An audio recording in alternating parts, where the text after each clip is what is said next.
I hate Mushu. Yes, you heard it from me. Hey everyone, Christopher Paolini here, author of Eragon and the other books in the Inheritance Cycle, as well as the newest entry in that world, Murtagh. I'm here doing a tier list, internet tier list of dragons. So I'm looking at this for the first time, and you're getting my reaction on this list. I'm going to be ranking these, and I'm going to be brutal with these rankings, by the way, because dragons are tough. They can take honest rankings. Some of these I'm not entirely familiar with, I think, at a first glance, but we'll see. So obviously, Saphira is not on this list, but if she were, she'd be an S tier. I mean, Saphira, S tier, of course.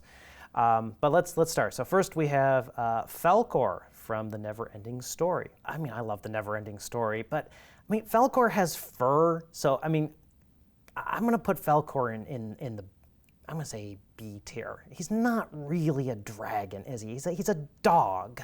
He's a dog dragon. Next up we have Elliot from Pete's Dragon. You know, I saw Pete's Dragon when I was a kid, and I don't remember a darn thing from it. But, you know, at least Elliot has a more dragon appearance, so I think we're going to go with an A for Elliot. Now we got Drogon. I think Drogon is a great-looking, scaly dragon, proper dragon. Well, technically a wyvern, because he only has 2 hind legs, and then the wings, doesn't have the 4 legs. So for that, he's an A. Doesn't get S tier. You need 4 legs for a proper dragon. So he's a wyvern. Dragonite from Pokemon. I've never played Pokemon, so I have no idea. So we're gonna put Dragonite in C.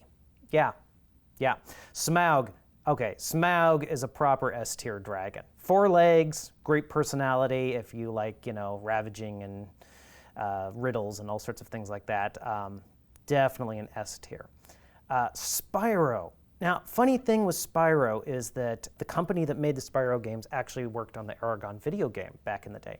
Now, I've never played the Spyro games, but my wife is a huge fan of them, and, you know, I like Spyro. And proper number of legs. The wings are a little small, though, you know, so, but for sheer force of personality, I think Spyro goes up into the A or B category, but I think A because at least Spyro's not a dog dragon. Okay, Tiamat. Tiamat's from Jeremy Thatcher Dragon Hatcher, which of course is the book that directly inspired Eragon. So I mean, that goes right to the S tier. Great character and a proper dragon.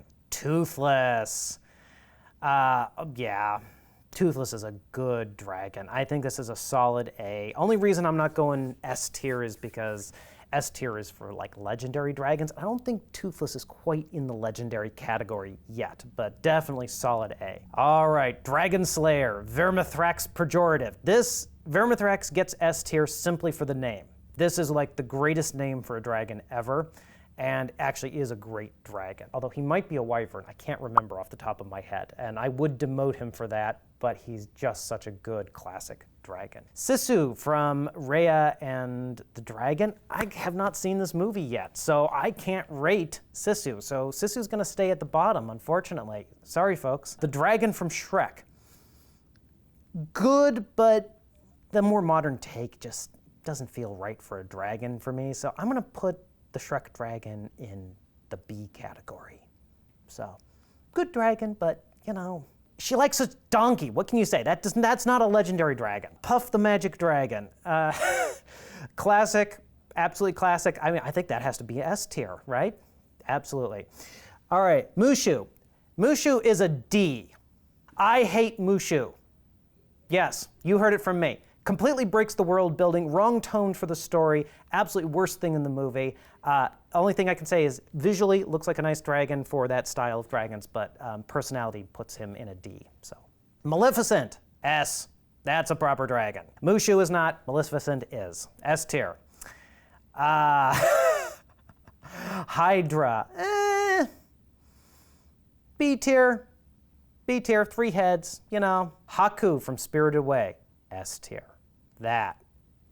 Very different dragon than Smaug or Drogon, but Haku is just lovely. And if you haven't seen Spirited Away, 10 out of 10 masterpiece. And the moment in which Haku shows up is probably the most magical moment in the film, as it should be. Ramoth from Dragon Riders of Pern. I'll be honest, I don't remember a whole lot about Ramoth's personality. I read all the Dragon Riders of Pern series, and Some of the other dragons stick in my mind a little bit more, so I'm going to say maybe A tier. All right, Ghidorah from the Godzilla movies. Boy, I actually think that Godzilla himself qualifies as a dragon, especially if you've watched some of the newer films. I mean, Godzilla himself breathes fire. Yeah, it's radioactive, but breathes fire. Bringer of death. That's a traditional apocalyptic dragon. Ghidorah, though, again, multiple heads. So I'm going to put Ghidorah in B tier. And I'd say if Godzilla were here, he'd be A tier.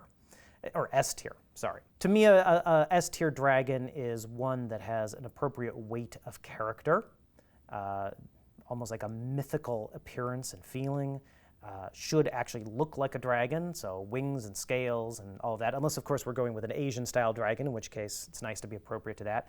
But mostly, I tend to think about the effect of the character on the story itself. Drogon almost gets up to S tier, but it's more of Drogon's more of an animal than a sentient speaking character as with some of these others, and I think that definitely puts them up. Vermithrax is not sentient, but again, there's that almost apocalyptic feel with his presence, which I think tips into the mythic. So for me, S tier dragons are the ones that do have that almost old mythical feel. Ghidorah probably does tip into that a little bit, but come on, 3 heads, not a dragon.